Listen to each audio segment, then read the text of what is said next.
principaux sur les mots et les nombres dans la recherche en psychiatrie, etc. Le papier a été publié il y a un mois. Vous pouvez le télécharger sur Internet gratuitement. Ça s'appelle The Words and Numbers in Psychiatric Research. Et ça a à voir, c'est un peu la suite... c'est un peu la suite de ce que j'avais fait, de ce que nous avions fait avec Anne, Suzanne et Anne Fagot-Largeau. Alors, bon, c'est un travail en cours, donc c'est un séminaire de recherche, c'est un travail en cours, donc il n'y a pas de choses abouties, c'est une réflexion. Je ne sais pas quel temps ça va prendre, ça sera peut-être court, et puis comme ça on pourra en discuter. Alors,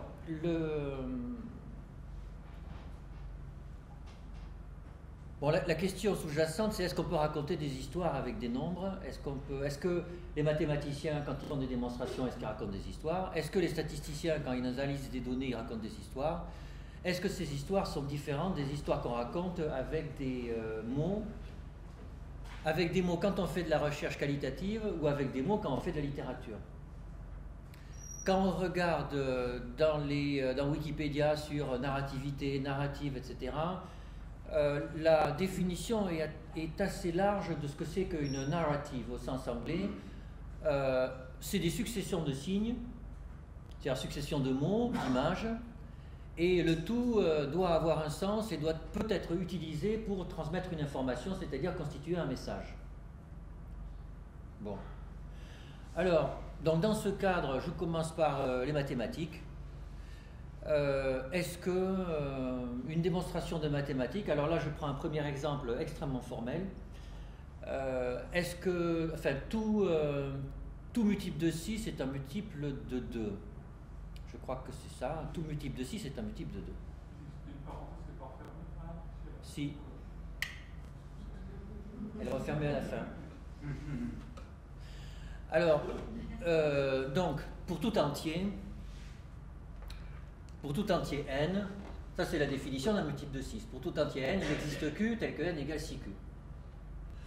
Donc ça implique qu'il existe q tel que n est égal à 2 fois 3 fois q. C'est-à-dire qu'on transforme le 6 en 2 fois 3. Ça c'est une opération élémentaire, 6 est égal à 2 fois 3. On ne peut pas dire le contraire. Alors, on ne pourrait pas dire le contraire. En fait, si on était vraiment... vous pourriez me dire, mais d'où est-ce que tu sors que 6 est égal à 2 fois 3? Alors on pourrait dire les tables de multiplication sont écrites. On pourrait dire que l'arithmétique de Peano, 3 est le successeur de 2, 4 est le successeur de 3, 5 est le successeur de 4, 6 est le successeur de 5. Et par définition, 2 fois 3, c'est le successeur du successeur du successeur de 2, etc. Donc effectivement, vous voyez, premier point, en fait... Dans une démonstration de mathématiques hyper formalisée, en fait, quelque part, il y a un peu des sous-entendus. On ne peut pas s'empêcher à ce qu'il y ait des sous-entendus.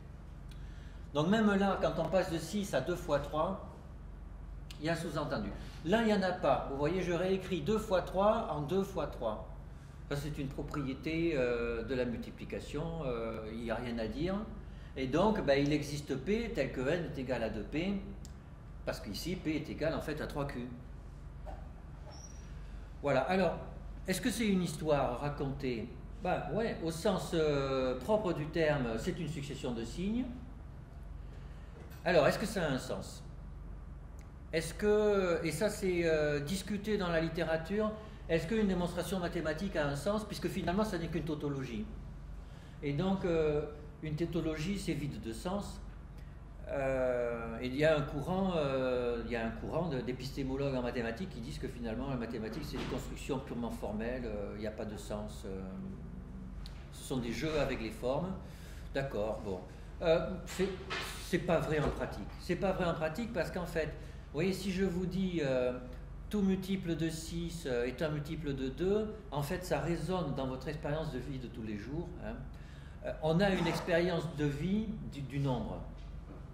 D'ailleurs, c'est étudié dans les psychologues du développement, ça s'appelle la numeracy, l'aptitude à travailler avec les nombres. On a montré que les tout petits bébés avaient une aptitude quasiment innée, tellement que c'est petit, à travailler avec les nombres, notamment un tout petit bébé de quelques mois c'est que 1 plus 1, ça fait 2, ça fait pas 1. 1 plus 1, ça fait 2, ça fait pas 1. À quelques mois de vie, on arrive à montrer ça, alors que l'enfant n'a pas de langage. Donc, dans la vie de tous les jours, on a, si vous avez 6 assiettes, eh bien, vous pouvez les séparer en 3 assiettes pour ce côté de la table et 3 assiettes pour l'autre côté de la table. Vous voyez, un multiple de 6 est aussi un multiple de 2.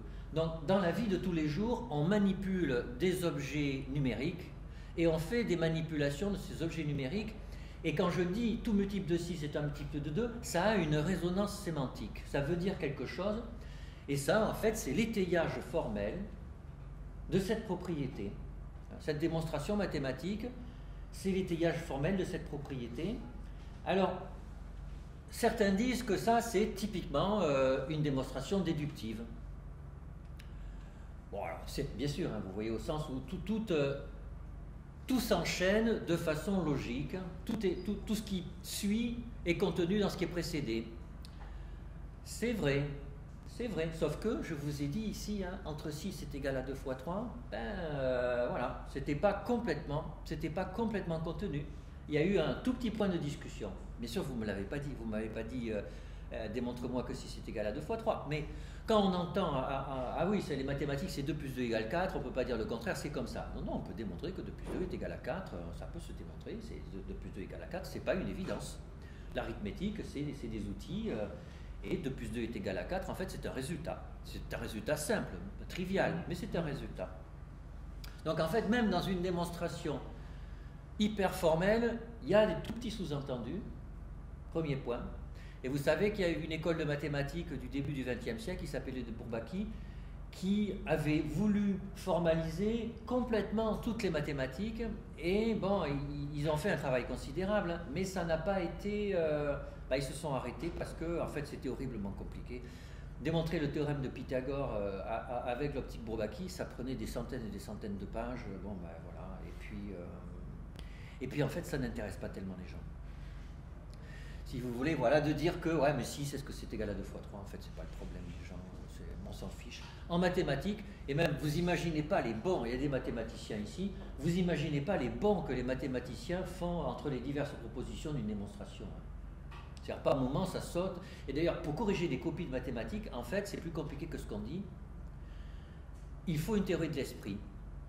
C'est-à-dire que quand en prépa, des étudiants très forts écrivent une solution d'un problème, en fait, ils font des sauts entre les différentes propositions de leur démonstration, et il faut que le correcteur, et ils le disent, il faut que le correcteur ait confiance en l'étudiant. Il faut qu'il soit persuadé qu'il a vraiment compris implicitement tous les intermédiaires qu'il y avait dans la démonstration. Il faut une théorie de l'esprit. Non, c'est filmé, donc c'est pour après les questions. Donc voilà, donc même démonstration formelle, en réalité c'est pas si formel que ça. C'est pas si formel, c'est jamais complètement formel. Néanmoins, là, on est vraiment dans une situation où c'est très fortement déductif et où on a l'impression que que c'est vrai. Voilà, c'est vrai. On ne peut pas dire le contraire. Tout multiple de 6 est un multiple de 2. Même si ce n'est pas complètement formel, c'est vrai. Personne ici pourra dire que c'est faux. Et si quelqu'un dit que c'est faux, en fait, on sera tous d'accord pour dire qu'il exagère ou qu'il a un problème qu'il n'a pas compris. Non, mais c'est quelque chose d'important. C'est qu'il n'y a pas beaucoup d'autres lieux que ce lieu-là où on dit qu'on a une intersubjectivité absolue. Une intersubjectivité absolue. C'est-à-dire, tout multiple de 6 est un multiple de 2. Si quelqu'un dit le contraire, il est regardé de travers. Ça va pas, on ne peut pas dire ça. On peut pas dire ça. Alors, ça, c'est des maths basiques. Alors après, il y a des maths, comme on l'a fait en troisième, de la géométrie. Donc, souvenez-vous, hein, la somme des 3 angles d'un triangle fait 180 degrés ou un plat, comme on disait autrefois. Alors, essayez de faire la démonstration chez vous. Vous allez voir... c'est plus compliqué que tout multiple de 6 et multiple de 2. C'est un tout petit peu astucieux. Alors, voilà comment on fait la démonstration. Hein. Voilà, vous voyez, je prends la parallèle à cette droite en C. L'angle A, je veux dire l'angle B ici, on le retrouve ici. Alors, vous me direz, pourquoi? Alors, on appelle ça les angles alternes internes, je ne sais plus quoi. Enfin, ça porte un nom, hein. Mais franchement, ça se voit. Oui, et c'est ça, en fait, le truc. Vous voyez, j'ai la parallèle ici. Et vous voyez, parce qu'en fait, cet angle, hein, si je fais pivoter ça, j'obtiens le même qu'ici. Et en fait, un angle, il se conserve par rotation. Vous voyez, si je fais pivoter comme ça, je retrouve le même angle. Je retrouve le même angle. Si je fais pivoter de 180 degrés. Donc B est là, mais je vois que vous êtes sceptique. Je vois que vous le sentez que c'est vrai, vous le sentez, mais il y a un petit truc. Alors après, ça suffit pas. Là, ici, vous voyez, je continue ce truc-là, et je dis, ben, l'angle qu'il y a ici, je retrouve là. Alors ça, c'est plus intuitif, vous voyez, puisque ça, c'est la même droite, et puis là, ça, c'est parallèle à ça. Ben, donc, c'est le même angle. Vous voyez, c'est par translation. Par translation, j'ai le même angle. J'ai A partout. Alors là, vous voyez, là, je pense que c'est pas complètement évident, mais vous l'achetez plus facilement, celui-là. Et puis au passage, vous voyez, C plus B plus A, ça fait un plat. Ce qui est quand même drôlement joli. La démonstration est extrêmement simple. Elle est très simple. Bon, vous êtes un peu obligé de l'accepter parce que quelque part vous sentez que c'est vrai. Vous sentez que c'est vrai. On le sent que c'est vrai. Mais ça flotte un tout petit peu. Et ça, c'est la géométrie. C'est la géométrie, c'est qu'en fait, on n'est pas dans la même démonstration que là. Ça n'est pas purement un jeu symbolique avec une tautologie, un truc où on joue avec les signes. Ça, c'est plus compliqué. Et pourtant, c'est des mathématiques aussi. Hein. C'est des mathématiques aussi. Et pourtant, c'est vrai qu'à la fin, alors ça fait déjà 3 minutes que vous le regardez, plus vous allez le regarder, plus ça va se graver dans votre tête, et plus ça va devenir une évidence. Et à la fin, ben, vous serez convaincu et vous direz, ben oui, les 3 angles d'un triangle, la somme, ça fait un plat, c'est vrai, c'est comme ça. Mais il aura fallu que ça mouline dans votre tête. Et puis, quand même, c'est pas si sûr que ça. Et donc, on a de la déduction là. Hein. On a de la déduction, puisque je dis, ben B, oui, c'est un enchaînement de trucs. B, c'est angle alterne interne. Alors, j'aurais pu le faire sur un ton très autoritaire. B, je retrouve B, c'est les angles alternes internes. A, c'est une translation. Donc, ça se conserve. Et A plus B plus C. Je raconte une bêtise? Pour moi, c'est pas la déduction, c'est la déduction. Oui, mais c'est ce que j'allais dire. C'est ce que j'allais dire, absolument. C'est ce que j'allais dire. C'est ce que j'allais dire. On présente toujours les mathématiques comme de la déduction, et j'allais prendre ma démonstration en disant, ben, B ici, c'est les angles alternes internes, donc B est égal à B. A est obtenu par translation, donc c'est A, et donc j'ai A plus B plus C qui vaut un plat. Et donc, mon discours est un discours de déduction, mais en réalité, je suis complètement d'accord avec toi, c'est inductif. C'est inductif, c'est que le dessin, ce dessin particulier-là, s'impose à moi et je sens bien que pour tous les triangles pareils, ça sera exactement pareil. Je le sens bien. C'est inéluctable, ça s'impose à moi, mais ce n'est pas vraiment une déduction. C'est pas vraiment une déduction, c'est une induction. C'est une induction très forte, mais ça n'est qu'une induction. Et vous allez voir que ça va continuer comme ça. C'est déjà le premier pas dans la porte de déduction, induction, mathématiques, etc. C'est déjà pas complètement aussi simple que ça. Alors, je continue. Bon, ça c'était les mathématiques. Alors, est-ce que c'est une histoire, ça? Bah ouais, c'est des successions d'images. On a dit que, tout à l'heure je vous ai dit qu'un récit, ça pouvait être une succession d'images. Succession d'images qui transmet un message. Le message, c'est que la somme des 3 angles d'un triangle fait un plat. Est-ce que c'est un contenu sémantique? Oui, les triangles, ça veut dire quelque chose. Donc c'est un récit que l'on se transmet, que l'on se partage. Alors, mais c'est purement abstrait. Hein. Là, on est avec des formes complètement idéalisées. Ou ce sont des nombres, ou ce sont des formes, et on est dans un univers abstrait qui correspond à rien de concret. Alors, qu'est-ce que ça donne? Ben, on va prendre maintenant la physique. Où c'est un autre lieu mathématisé, on va se demander si finalement, est-ce que les physiciens racontent des histoires aussi, et quel est le statut de ces histoires? Alors, je prends l'histoire du pendule, vous savez, comment trouver la période d'un pendule pour les petites oscillations. Normalement, vous avez fait ça en terminale, si vous avez été en terminale ES, fait ça en terminale. Donc, voilà un pendule, il y a un angle θ avec la verticale, il est là, il a une masse m, bon je l'ai appelé petit m, c'était plus joli, il a son poids qui est ici, et puis là c'est la tension, la corde du pendule retient la bille. S'il n'y avait pas la corde, le poids, la petite masse tomberait, la corde retient la masse, et cette tension, elle suit la cordelette, ou la tige d'ailleurs. Les vrais pendules des physiciens, c'est des pendules avec des tiges rigides. Sinon ça flotte, sinon le pendule peut flotter, la tige est rigide. Alors, je pars de ça c'est la loi de la mécanique classique, hein. La force est proportionnelle à l'accélération. Donc ça c'est accepté, c'est un postulat faux. Naturellement, on sait que c'est pas vrai tout le temps.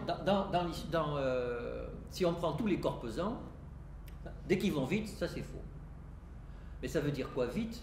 Très vite. Mais bon, déjà vous voyez, il y a un premier truc, on construit un truc de physique à partir de quelque chose à propos duquel on sait très bien que c'est pas vrai. Cette règle-là, elle est fausse. Mais ça fait rien, ça ne me pose aucun problème de partir de ça. Alors, j'ai ça, je projette perpendiculairement à la tige. Je projette sur la tangente au cercle qui constitue le mouvement du pendule. Donc j'ai une force qui est ici, hein, un petit bout de force qui fait que le pendule, il est en train d'aller par là. Enfin, il est attiré par ici. Alors, la force, donc j'ai projeté. La force, elle est égale à quoi? La projection de T, elle vaut 0, puisque T est perpendiculaire à la tangente. Et la projection du poids, d'abord, que vaut le poids? C'est mg. Et la projection du poids sur la tangente, c'est mg sinus θ. Et comme ça va dans ce sens-là, et que mon vecteur il est orienté par là, je mets un moins devant. Donc ici, la force, c'est moins mg sinus θ. Et puis, m gamma, c'est quoi? Alors j'ai m ici. Gamma, c'est l'accélération. L'accélération, c'est L, la dérivée seconde de θ. L'accélération, c'est la dérivée seconde de la position. Comme l'objet, il est sur un cercle, en fait, la distance parcourue sur le cercle, c'est la longueur que multiplie l'angle en radian. Je prends la dérivée seconde de ça, j'ai Lθ de poids. Alors là, je vous raconte l'histoire et déjà ça flotte beaucoup parce qu'en fait tout ça, la dérivée seconde, qu'est-ce que c'est que ce truc-là? Vous vous souvenez que ça veut dire quelque chose, etc. Mais il y a un discours d'autorité. Vous voyez, c'est dès que je commence à parler mg sinus θ, ml θ de point, etc. Il y a un discours d'autorité, hein, un discours, et vous vous dites, ah oui, il a raison, oui, c'est ça, mais on voit bien que vous n'êtes pas complètement convaincu par ça. Hein. Et alors je continue après. Alors je fais passer ml θ de l'autre côté, je simplifie par les m, j'obtiens ça. Je continue encore après, bon, je fais passer L dessous. Et puis je dis, comme ce sont des petits angles, sinus θ est à peu près égal à θ. Vous avez tous fait ça déjà. Et puis je continue, j'intègre cette équation différentielle qui est une équation différentielle linéaire. Eh bien, la solution où θ0 est l'angle maximum, c'est θ égale θ0 cosinus de racine de g sur L que multiplie petit t. Et donc ça oscille en fonction d'une sinusoïde. Alors, c'est un récit. Est-ce que c'est un récit? C'est une succession de choses, de signes. C'est une succession de signes qui racontent une histoire. Ça raconte une histoire. À la fin, j'ai même un résultat qui fait sens. Qui fait sens, c'est le mouvement de mon petit pendule. Donc, c'est vraiment un récit. Alors là aussi, on peut se demander, est-ce que c'est déductif? Alors, on a l'impression que c'est déductif, parce que là, on a vraiment une succession d'équations. Alors vous me direz, mais il y a des sauts là. Par exemple, là, quand j'ai dit gamma est égal à Lθ de point, tout d'un coup, vous avez ouvert des gros yeux en me disant, mais c'est quoi ce truc-là? Oui, bien sûr. Comme j'ai dit tout à l'heure, dans une démonstration en mathématiques, on fait des bonds entre les... C'est jamais complètement formalisé. Mais vous me l'accorderez, en fait, passer de gamma à Lθ de point, c'est pas compliqué. C'est vraiment une question de symbole, de définition. C'est pas là qu'il y a le problème. Non. Là où il y a un problème, c'est le départ. Je vous ai dit que ça, c'était faux. Et puis, je vous ai dit, quand θ est petit, ça, c'est égal à ça. Mais ça veut dire quoi, θ est petit? Donc en fait, ça, c'est encore... Déjà, on part d'un truc de faux, mais ça c'est encore plus faux, puisque, en fait, sinus θ n'est pas égal à θ. Sinus θ n'est pas égal à θ. Oui, c'est une approximation. C'est une approximation. Il n'empêche que, quand vous lisez ça, vous avez l'impression que c'est vrai. Vous avez l'impression que vous avez capturé la substantifique moelle du mouvement du pendule. De la même façon, quand on dit « je lance un caillou en l'air, quelle est la trajectoire que suit le caillou ?» Une parabole. Hein? C'est une parabole. Alors que c'est faux, bien entendu, puisque c'est vrai s'il n'y a pas de résistance de l'air, et puis c'est vrai s'il n'y a qu'un corps pesant avec un autre corps pesant, mais il y a des corps pesants partout. Donc, 1, c'est faux, 2, c'est encore plus faux, mais 3, même, lancer un caillou, vous verrez, ça ne fait pas une parabole. Ça ne fait pas une parabole. Faites l'expérience, c'est asymétrique en fait. Hein. Vous lancez, et puis...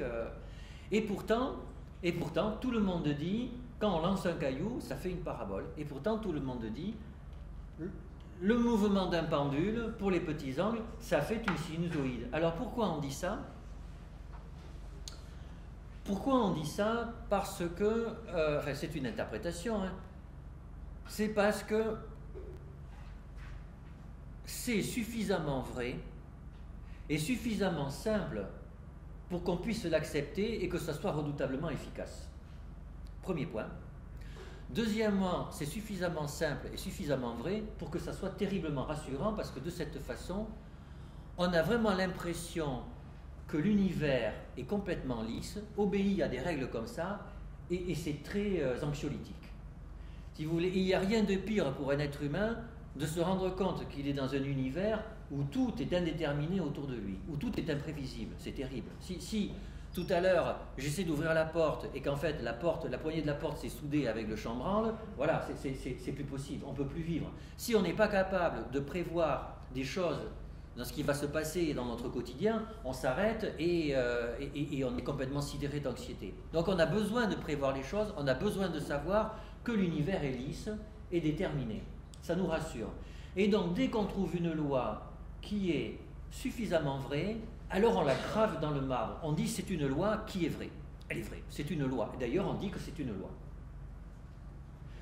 Et donc on dit que le mouvement du pendule c'est une sinusoïde, alors que c'est faux.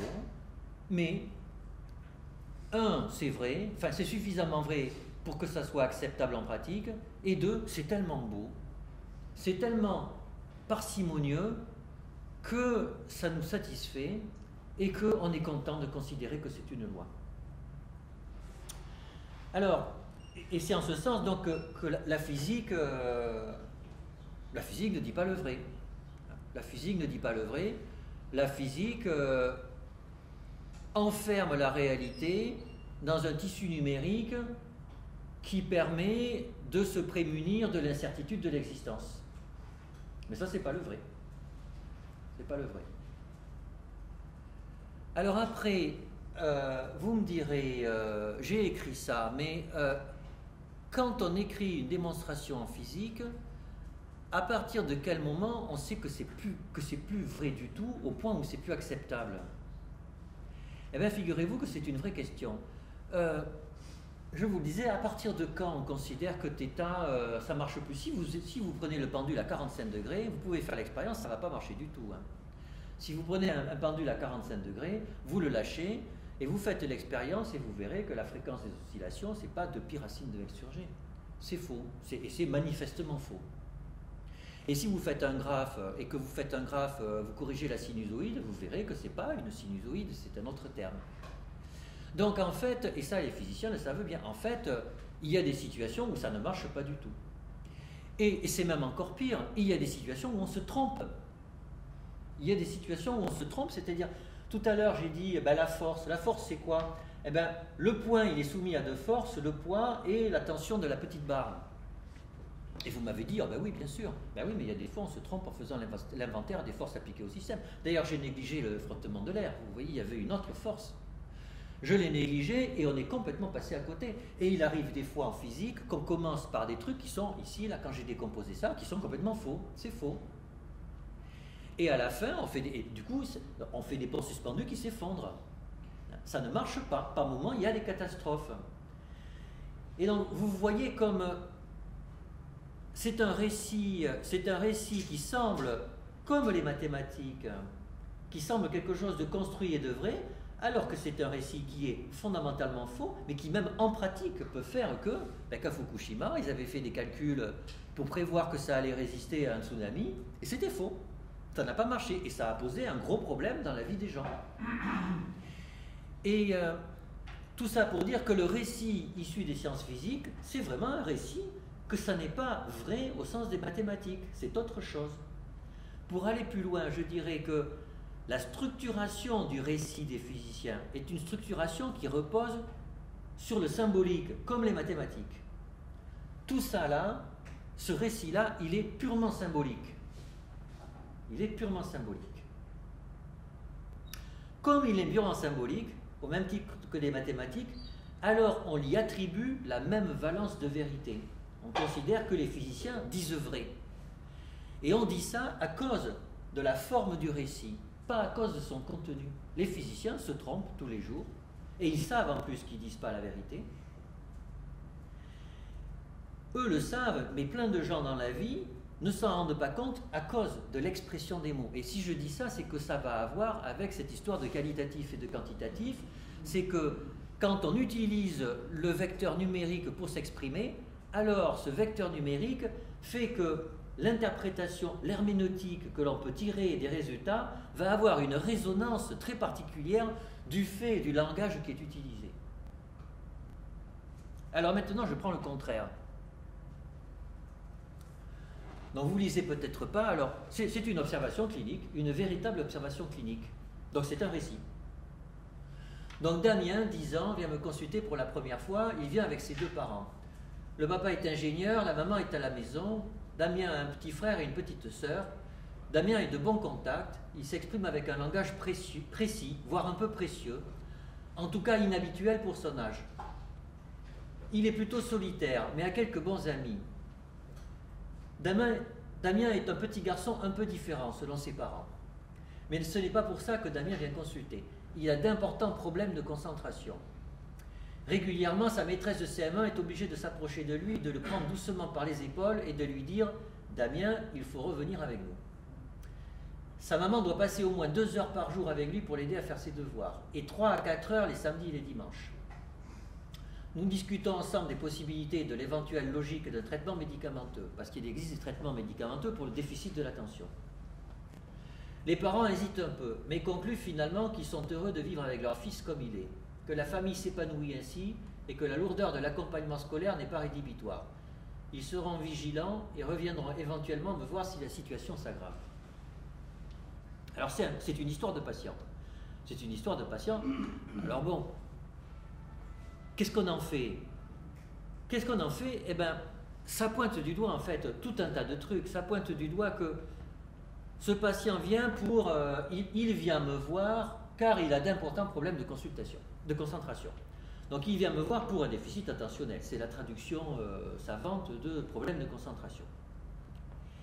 Et donc effectivement, il y a un traitement médicamenteux pour les problèmes de concentration. Mais en fait, pour ceux qui connaissent un petit peu la pédopsychiatrie, Damien, il n'a pas un problème de concentration typique. Son tableau clinique ressemble à ce qu'on appelle un syndrome d'Asperger. Peut-être que c'est pas ça, j'en sais rien. Mais en tout cas, c'est évocateur. Vous voyez, il est rêveur. C'est pas un problème, c'est pas une agitation de l'esprit comme on définissait autrefois le déficit de l'attention. C'est pas un esprit qui butine, c'est un enfant rêveur. Et donc vous voyez déjà, rien que ce cas-là montre du doigt qu'en fait, le phénotype, il est compliqué. Il vient pour un déficit de l'attention, mais on se rend compte qu'en fait, c'est beaucoup plus compliqué que ça, que la notion de déficit de l'attention en soi, c'est quelque chose qui n'a pas beaucoup de sens. Deuxième point, il vient parce qu'il est malheureux. Je propose un médicament, c'est normal, c'est une réponse à une plainte. Eh bien, alors qu'il y a une plainte exprimée, puisque les parents arrivent, j'apporte une réponse à une plainte, réponse statistiquement efficace. Je ne sais pas du tout si pour lui ça va marcher ou pas. Mais finalement, les parents disent ils sont heureux de vivre avec leur fils comme il est. C'est-à-dire qu'en réalité, une plainte, c'est compliqué. Oui, j'amène mon enfant parce qu'il a des problèmes à l'école. Mais est-ce que finalement, lui, il est malheureux à cause de ça? C'était la plainte des parents, c'était pas vraiment la plainte de l'enfant. Et finalement, cette famille, elle est contente de vivre, ils sont tous contents de vivre ensemble. Alors bien sûr, c'est lourd. C'est lourd. C'est lourd, mais il n'y a pas de souffrance, véritablement. Donc pourquoi prendre un médicament alors qu'il n'y a pas de souffrance? Donc vous voyez comme ce récit-là induit tout un tas de choses sur ce que c'est qu'un trouble attentionnel, sur ce que c'est qu'un diagnostic psychiatrique, sur ce que c'est que le soin psychiatrique, sur ce que c'est que la prescription médicamenteuse, sur ce que c'est que l'autonomie du sujet, puisque là c'est un patient de 10 ans qui vient. Mais est-ce que c'est à lui de dire qu'il est en souffrance ou est-ce que c'est à ses parents? Est-ce que c'est à lui de décider qu'il va prendre le traitement ou est-ce que c'est à ses parents? Est-ce que c'est à ses deux parents en même temps? Vous voyez, rien qu'un récit permet d'interroger tout un tas. Alors bien sûr, ça n'a rien à voir avec les équations qu'on a vues tout à l'heure. Ça n'a rien à voir. Alors, là bien sûr, on va dire que... Alors, est-ce que c'est même inductif? Non, ça génère des hypothèses. Ça génère des hypothèses, ça déconstruit le déficit attentionnel, ça déconstruit le diagnostic psychiatrique, ça déconstruit ce que c'est que le soin psychiatrique. Donc on est plutôt dans la déconstruction que dans la production de conclusions. Mais c'est néanmoins complètement intéressant. Et on peut même considérer que ça a une valeur scientifique, en ce sens que c'est une observation méticuleuse d'un enfant. Alors, bien sûr, c'est une observation. Je n'ai pas pris le temps d'écrire une véritable observation clinique comme elle devrait être écrite pour le principe de l'exposé. Alors, on peut faire, et il y en a ici qui le font, on peut faire à ce moment-là, pour aller plus loin, on pourrait faire des recueils de cas comme ça. Et on pourrait faire des analyses de contenu selon des méthodologies différentes. Et à ce moment-là, on pourrait voir éventuellement qu'il y a peut-être des régularités, peut-être qu'il n'y en a pas. Peut-être qu'il y a des invariants, peut-être qu'etc. Etc. Et eh bien, alors on n'aurait pas de loi, bien sûr, on n'aura jamais de loi avec des récits comme ça, on n'aura pas de loi comme on avait tout à l'heure, ici. On n'aura pas de loi avec le cosinus. Mais est-ce qu'on n'aura pas de loi parce que la réalité est trop compliquée et parce qu'il n'y en a pas, ou tout simplement parce que le langage n'est pas le même et que, avec les mots, finalement, on n'a pas la prétention d'enfermer la réalité dans une loi. Alors qu'ici, ici, en réalité, il n'y a pas de loi non plus, puisqu'on a vu tout à l'heure qu'on ne sait pas quelle est l'oscillation du pendule, on ne sait pas quelle elle est.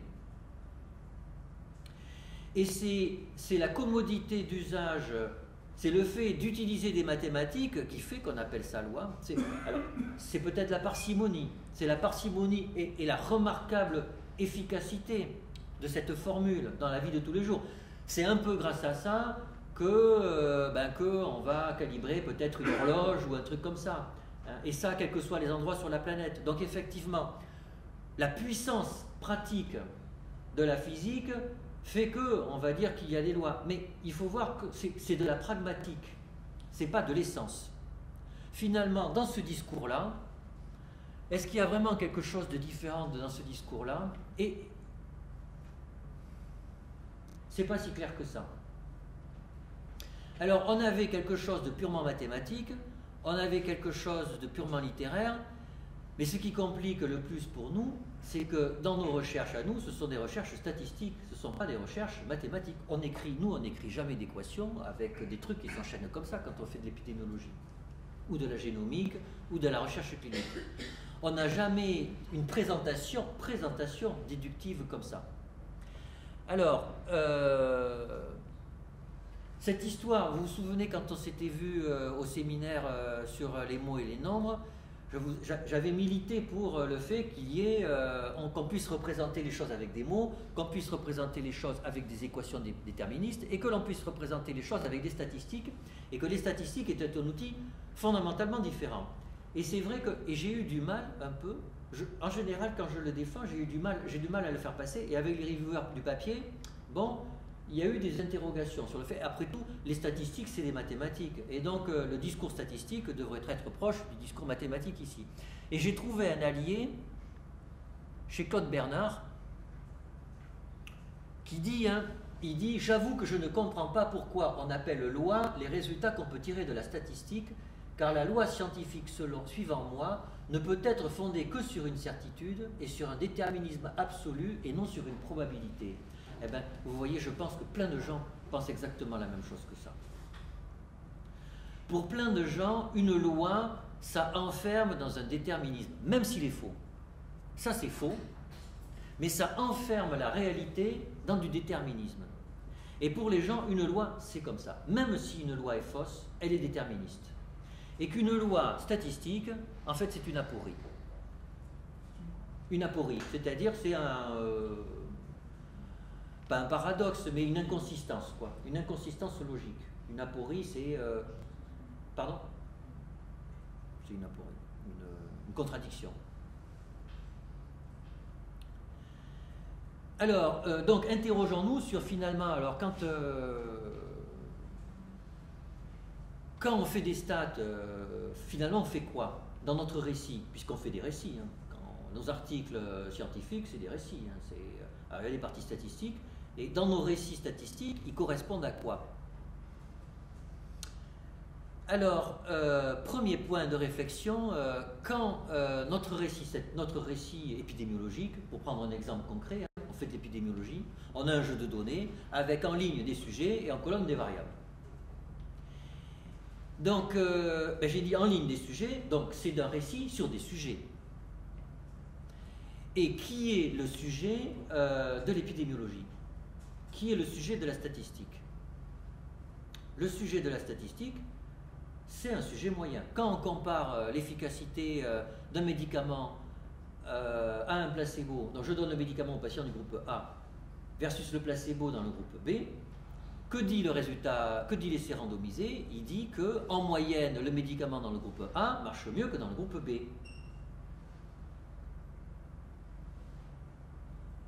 Autrement dit, quand on dit que ça marche mieux dans un groupe que dans l'autre, c'est jamais sur un patient donné. Sur un patient donné, d'ailleurs, il n'y a jamais de statistique. Vous pouvez dire, le patient du groupe A a amélioré de 3 points, le patient du groupe B a amélioré de 1 point, donc ce patient-là a été plus amélioré que celui-là. Il n'y a pas besoin de faire des statistiques pour ça.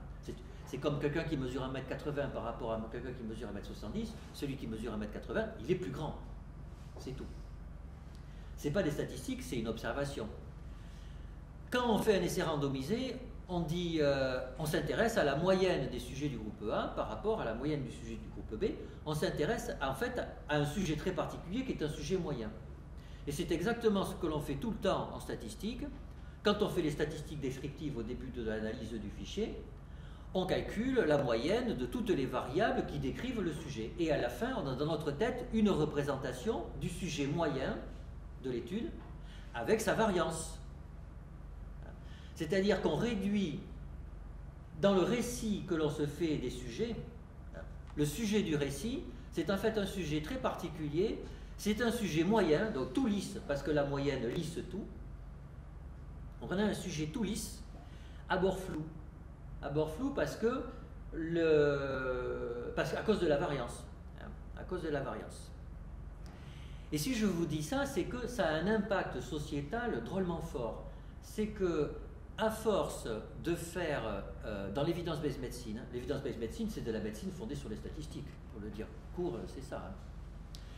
À force de faire de la médecine fondée sur des statistiques, vous faites de la médecine fondée sur des sujets moyens en permanence. C'est-à-dire que un monsieur de 50 ans avec un BMI à 30 qui a un diabète de type 2, alors il faut lui dire de faire du sport, et parce qu'on a des essais qui montrent que faire du sport ça fait maigrir, et que ça fait maigrir, ça diminue l'hémoglobine glyquée, et que si ça ne marche pas, et en général ça ne marche pas parce qu'ils ne le font pas, alors il faudra lui donner de la metformine, parce que c'est le médicament statistiquement qui pour un prix le plus bas, etc. etc., etc. Vous voyez, tout ce conditionnement très efficace, parce que effectivement, on est d'accord, en pratique, si vous voulez gérer un diabète de type 2 comme ça, en pratique, c'est globalement comme ça qu'il faut faire.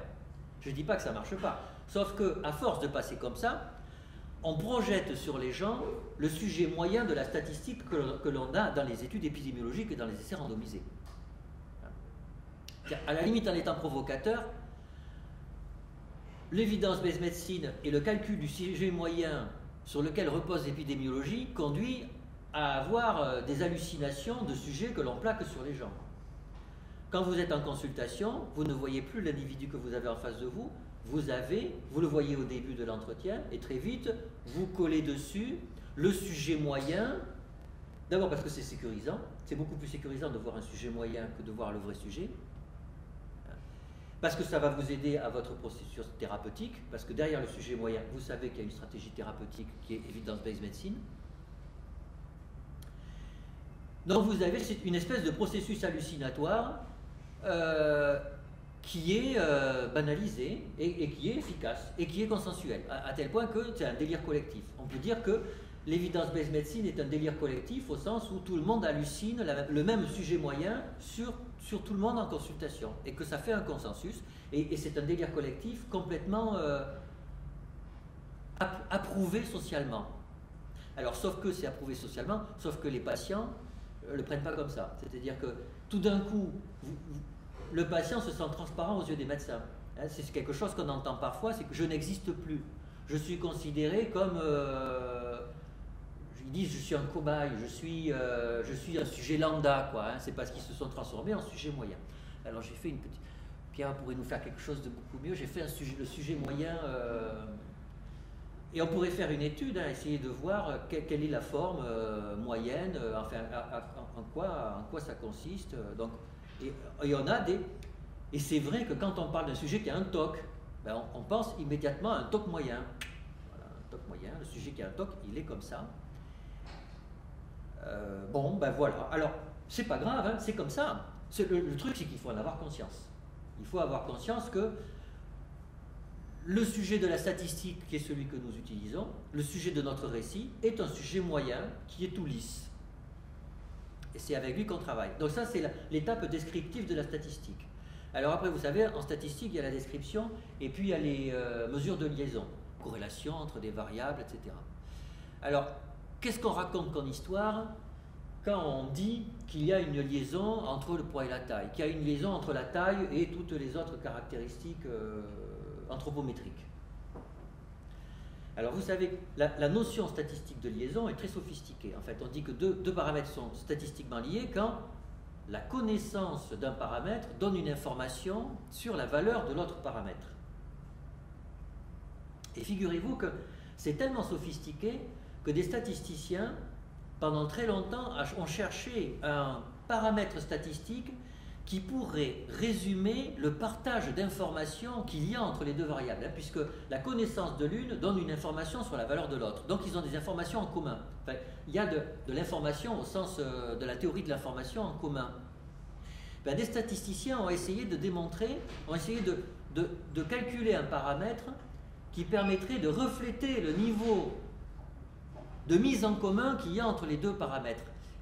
Eh bien, figurez-vous qu'ils n'y sont jamais arrivés. Il y a eu plein de statisticiens qui ont cherché un paramètre comme ça, qui vaudrait 1 si les deux paramètres sont égaux, qui vaudrait 0 s'ils sont indépendants, et qui serait croissant en fonction de... plus le paramètre serait élevé, plus le pourcentage de mise en commun serait élevé. Donc il y a eu des recherches là-dessus qui n'ont jamais abouti, et vous savez qu'il y a un succès d'année de ça, qui est le coefficient de corrélation. Mais qui naturellement, 0 ça n'est pas l'indépendance, et 1 ça n'est pas l'identité, 1 c'est une relation linéaire. Donc c'est un succès d'année de coefficient d'association qui reste encore une espèce de graal de la statistique. Donc déjà vous voyez, premier point, quand on raconte une histoire à propos de la liaison entre deux variables en statistique, il y a en tâche de fond un inconnu et un insaisissable, puisqu'on n'y est jamais arrivé. Alors après, dans la vie de tous les jours, on dit que la taille est liée à l'empan des bras, par exemple, est liée au tour de taille, est liée même au tour de col de chemise, un peu, etc. Alors, ça dit quoi? Ça dit que, en fait, quand on prend quelqu'un, quand vous pensez, là aussi c'est une espèce ça crée une espèce d'hallucination, c'est que quand vous pensez à quelqu'un qui mesure 1m95, certes, vous le voyez grand, mais vous le voyez aussi avec des grands bras. Hein, immédiatement, si je vous dis si je dis l'empan des bras est corrélé avec la taille, la corrélation vaut 0,7. Si je vous dis un tel mesure 1m95, dans votre tête, vous avez quelqu'un de grand, mais vous le voyez tout de suite avec des grands bras. C'est-à-dire on crée dans notre tête un espèce de sujet, on raconte une histoire sur un sujet qui est grand, mais il n'est pas que grand à cause de la corrélation entre les deux variables. Il n'est pas que grand, quelque part il y a de la résonance dans notre tête, le fait qu'il ait aussi des grands bras. Et d'ailleurs ça serait amusant d'essayer de représenter graphiquement à quoi correspond le sujet moyen. Imaginez qu'on ait fait des mesures de données anthropométriques, qu'on n'ait que la taille, conditionnellement à la taille, quelle est la forme du sujet. Alors ça c'est pour les liaisons.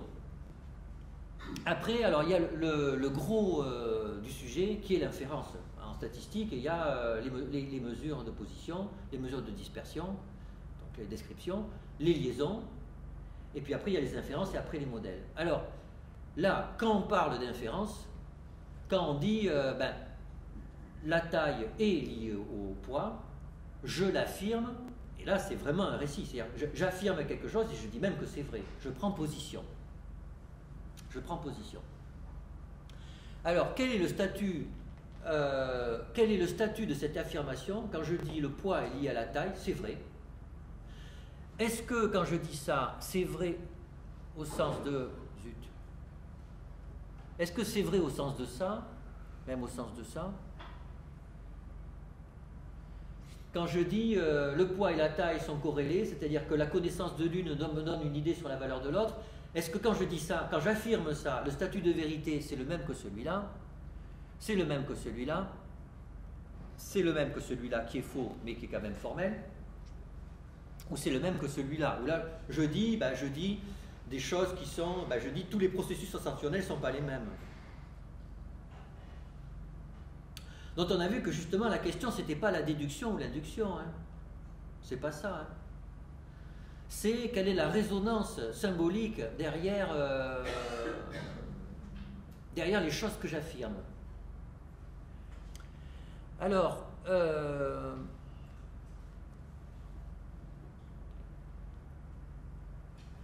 les statistiques, c'est vrai que si je vous dis le poids est lié à la taille, est-ce que si on fait un vote, si je vous dis, est-ce que cette loi que j'affirme, est-ce qu'elle a la même valeur que la loi qui donnait le mouvement du pendule? C'est pas tout à fait pareil. Pourquoi? Parce que de toute façon, tout est lié avec tout. Si vous voulez, citez-moi deux choses qui sont vraiment indépendantes sur les caractéristiques d'un être humain, et en particulier en psychiatrie, ce qui nous intéresse. Trouvez-moi deux caractéristiques psychologiques à propos desquelles vous êtes sûr qu'elles sont indépendantes.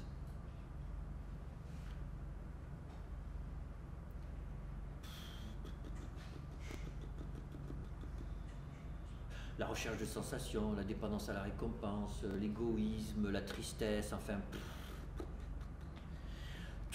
Fondamentalement, tous ces trucs-là sont... C'est très difficile de dire que ça n'a rien à voir, que ça n'a rien à voir.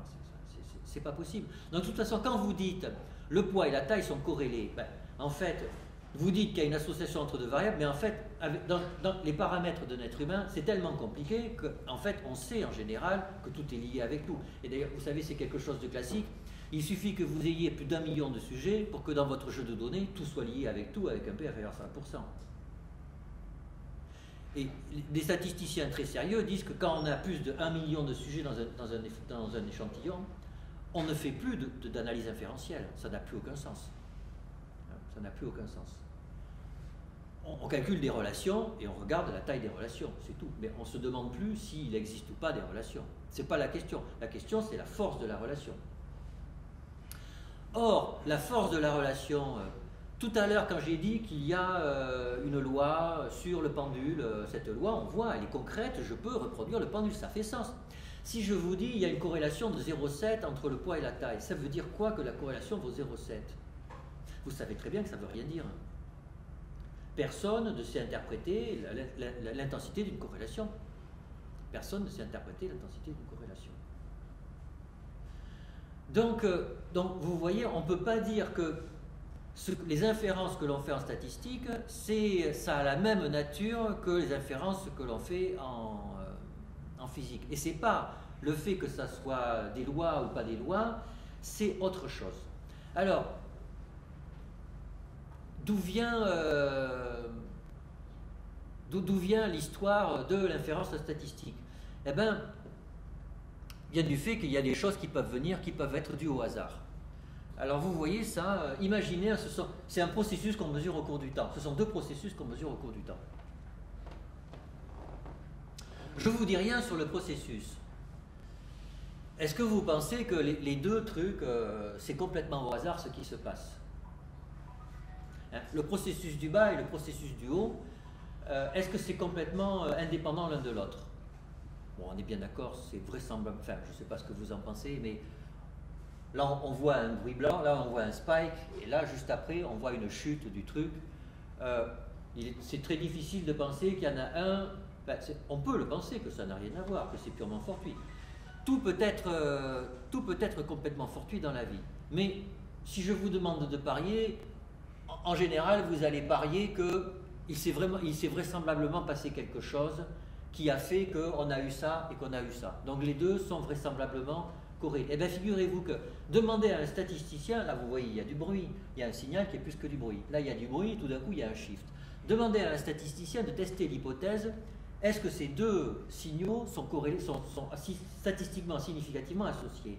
On ne peut pas répondre à cette question. On ne peut pas répondre à cette question parce que vous n'avez pas suffisamment structuré votre hypothèse alternative et votre hypothèse nulle.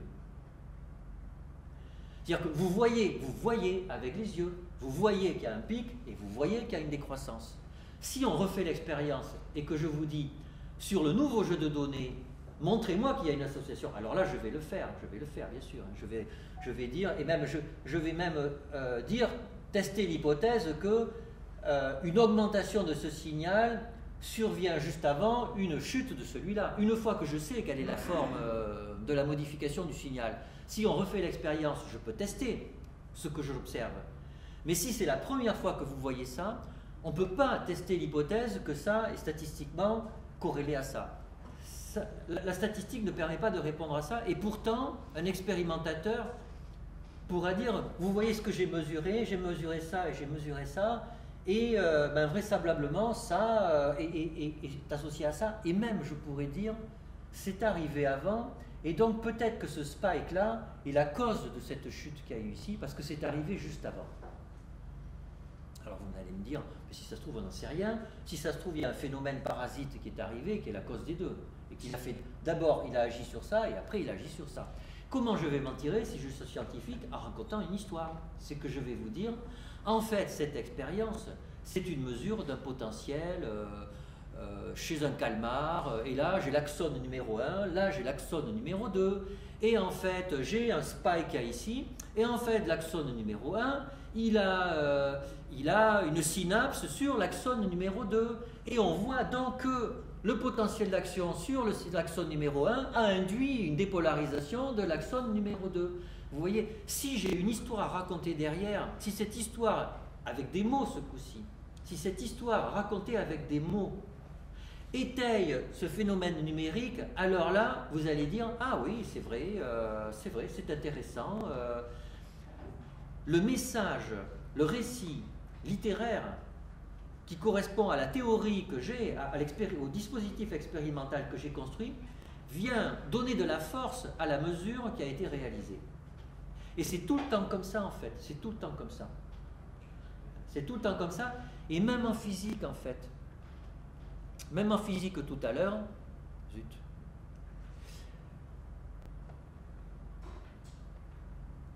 Même en physique ici, qu'est-ce qui fait que les gens adhèrent à ça? Et d'ailleurs, en terminale, quand vous avez fait ça, en TP à côté, on vous a fait osciller un pendule, et on vous a fait tracer la sinusoïde, et on vous avait fait, avec un chronomètre, vous avez mesuré la fréquence du pendule, et vous avez vérifié que la période était de racine de pi de L sur G. C'est-à-dire les physiciens, ils se contentent jamais de ça, il faut que ça marche à côté. Jamais ils ont confiance dans les purs calculs. Ça s'appelle les physiciens théoriciens, ceux qui sont ici. C'est-à-dire c'est des matheux. Le vrai physicien, c'est toujours l'expérience qui prime. Et donc l'expérience, c'est un récit de circonstances expérimentales, c'est un récit littéraire. Donc je continue. l'inférence, alors, est-ce qu'il y a une différence de nature entre l'inférence que l'on fait avec les lois de la physique et l'inférence que l'on fait avec les lois de la probabilité des statistiques? Eh bien, de mon point de vue, il y en a une.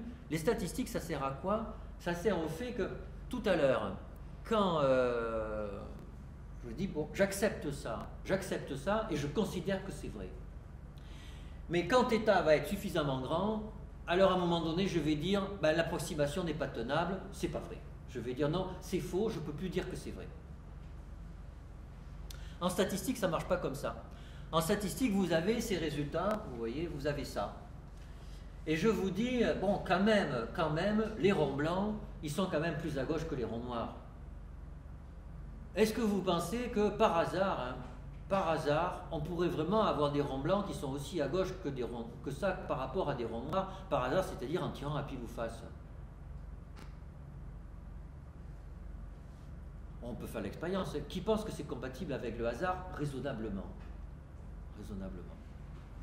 Qui pense que c'est pas compatible avec le hasard? Raisonnablement.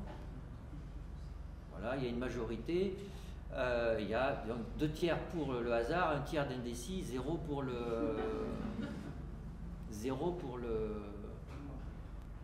le hasard. Par contre, si je vous montre ça, on voit les ronds blancs sont plutôt à gauche. Est-ce que ça pourrait être compatible avec le hasard? Qui voterait pour le hasard? Qui voterait pour pas le hasard? On a exactement toi. Donc, alors, donc là, il y a un consensus, et puis il y a un consensus d'ailleurs qui n'est pas absolu, mais il y a un semi-consensus, et vous imaginez qu'entre les deux solutions, on peut trouver des situations de points où là, vous n'allez pas être d'accord.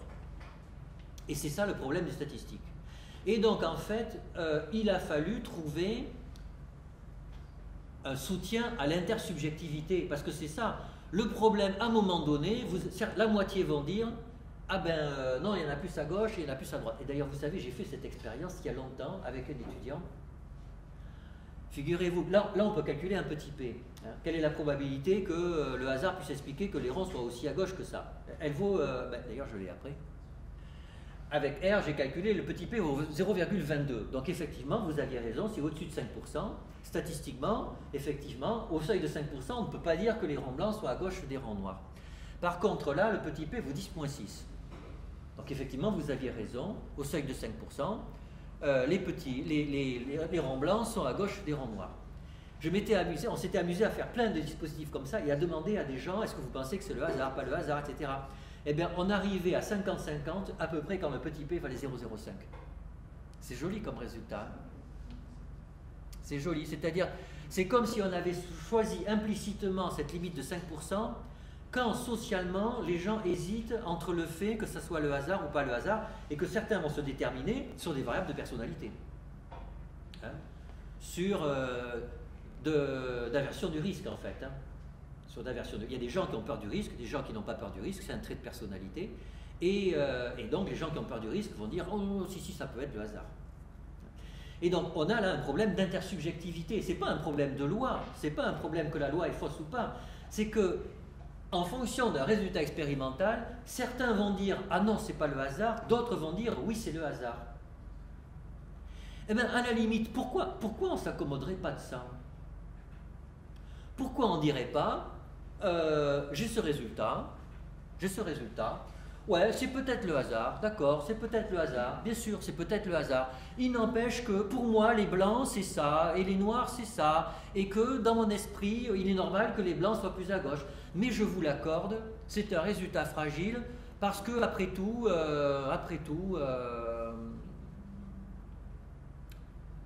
ces résultats sont fragiles, ne sont pas robustes. Mais on n'a pas dit ça, on a voulu qu'il y ait un juge de paix, on a voulu qu'il y ait un truc formel qui permette de trancher. Et ce truc, ça a été les tests statistiques. Et dans les tests statistiques, en fait, donne une apparence de formalisme, de déterminisme à quelque chose qui ne l'est pas. C'est-à-dire le récit des statistiques, tel que vous voyez les papiers. Nous avons fait une manip, nous avons n sujets guéris, petit p sujets guéris dans le groupe B, nous avons fait le test statistique, comme P est plus petit que 5%, alors A est meilleur que B. Et la conclusion, c'est que A est meilleur que B. Si vous voulez, alors que profondément c'est probabiliste, alors que bien sûr qu'il peut y avoir du hasard, la conclusion de l'article, c'est que A est meilleur que B, et c'est énoncé comme une loi. Et pourquoi on le fait? Comme je vous le disais tout à l'heure, parce qu'on a besoin, comme mécanisme de défense, on a besoin de se sécuriser et d'avoir des lois et de pouvoir annoncer que des choses sont vraies et pas fausses. Et figurez-vous que vous êtes sûrement au courant qu'en ce moment, il y a un article qui est sorti dans PNAS il y a 3 mois sur les petits p qui sont un problème majeur dans les statistiques. Et vous le savez, ça traîne, on en parlait ce matin, ça traîne depuis les années 40. Neyman et Pearson, Fisher, que Neyman et Pearson, c'est un risque alpha, Fisher, c'est un petit p, et il y a des articles entiers qui ont été écrits là-dessus. Il y a des différences épistémologiques majeures dessus, avec des inférences qu'on appelle comportementales, des inférences inductives. C'est-à-dire que pour Neyman et Pearson,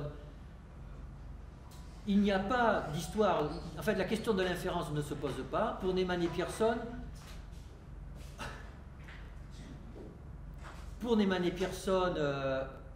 on veut juste maîtriser le fait que les gens ne racontent pas trop de bêtises trop souvent. Alors que ce qui se passe dans les articles, hein, on donne des petits p et les petits p ont une valeur inductive.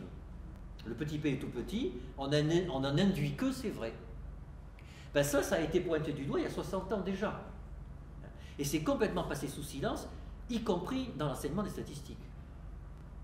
À tel point qu'en ce moment, on est en train de faire le MOOC Introduction à R, qu'il y a 5 ou 6 doctorants qui travaillent sur le MOOC, et que dans les slides que je fais pour les tests statistiques, j'aborde ce problème. Et les étudiants, les doctorants m'ont dit « Ah mais non, mais pas du tout, enfin, mais on ne comprend pas ce que tu veux dire, qu'est-ce que tu veux dire ?» Et quand je dis ben, « Vous savez, il y a des personnes, il y a Fisher, en fait, il y a un petit p, il y a un risque alpha, qu'en fait, fondamentalement, c'est pas la même chose. » Et ils ont beau être doctorants en épidémiologie et en statistique, il y a eu un certain blanc, quoi. Hein.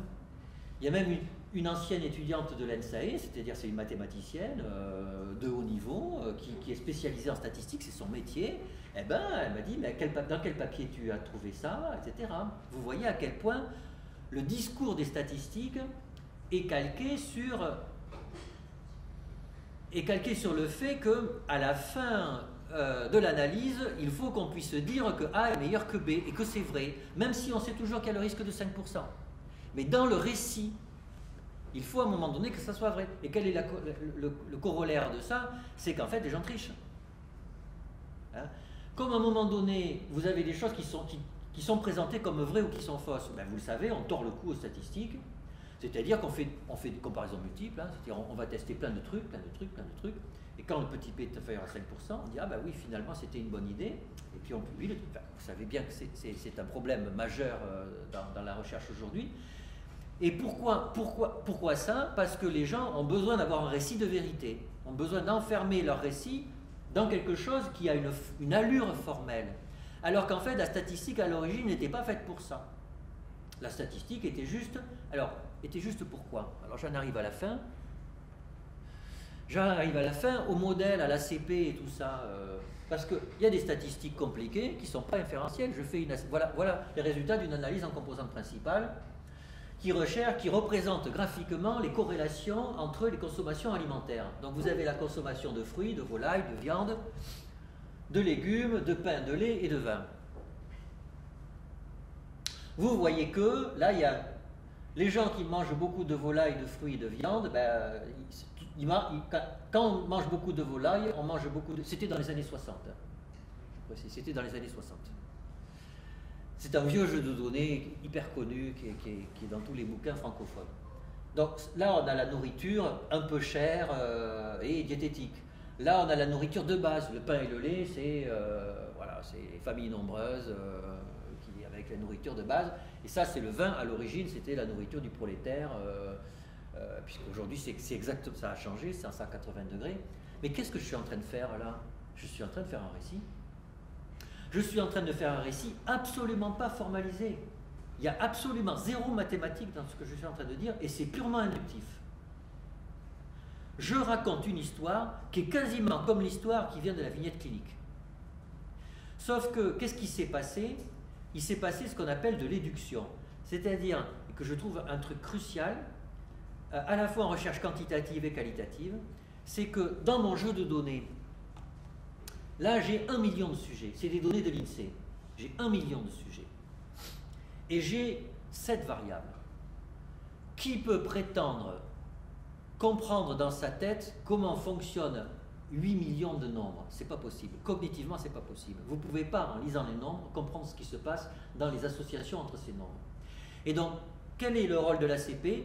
De l'éduction, c'est-à-dire de la simplification. Éduction, c'est comme lisser une chevelure emmêlée le matin. Elle est emmêlée, vous la lissez. Alors bien sûr, elle n'a plus la même forme, mais c'est les mêmes cheveux. Il y en a quelques-uns qui sont partis au passage, mais vous avez après un truc bien lisse que l'on peut voir.